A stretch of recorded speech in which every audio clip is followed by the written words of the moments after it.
So what are the main causes of disease? The main causes of disease are nutrient deficiency, and nutrient deficiency can come about either through a rubbish diet or lifestyle, or it can come about because your gut's not working properly and you're taking in amazing food but you're not digesting and absorbing it properly, so that can also lead to nutrient deficiency.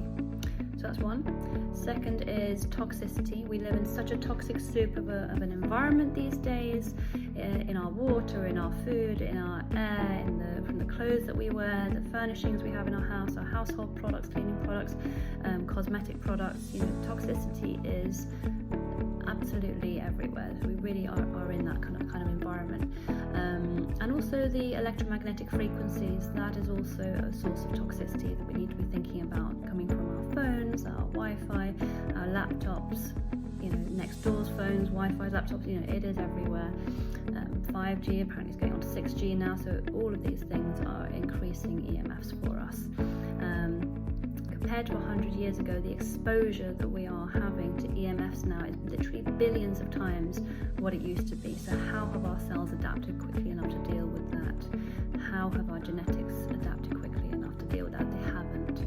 So it's really affecting people's bodies and mental states as well, and nervous systems. So that's another source of toxicity. And thirdly, these are my three biggies. Thirdly is our psycho-emotional factors. So unresolved emotional conflict, and that's a really important one. Often that is at the absolute source, at the absolute core of someone's state of disease or their current condition.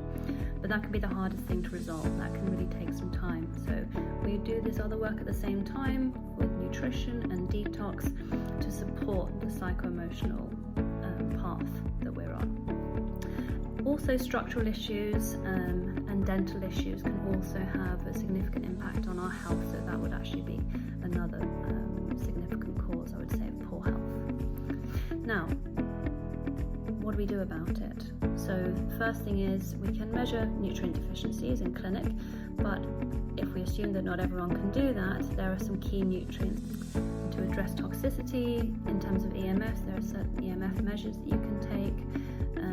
At the very least, turning off your Wi-Fi at night, trying to keep your phone on flight mode whenever you can, trying to keep your devices at least 2 meters away from you whenever you can. Don't sleep with devices on you or near you or under your bed. If you have to have your phone next to you for an alarm, just make sure it's on flight mode, that sort of thing. You can go further than that, but that's a bare minimum, I would say. In terms of metal toxicity, plastics toxicity, chemical toxicity, first we try and reduce exposure. So you look at where the possible exposure is in your life, so food, water, clothing, products, cosmetic products, household products, things like that. You try and really minimize. And then some basic detox work regularly, which I'll be talking about in another video, will be a really important way of keeping yourself clean. Psycho-emotional factors, that's a big topic.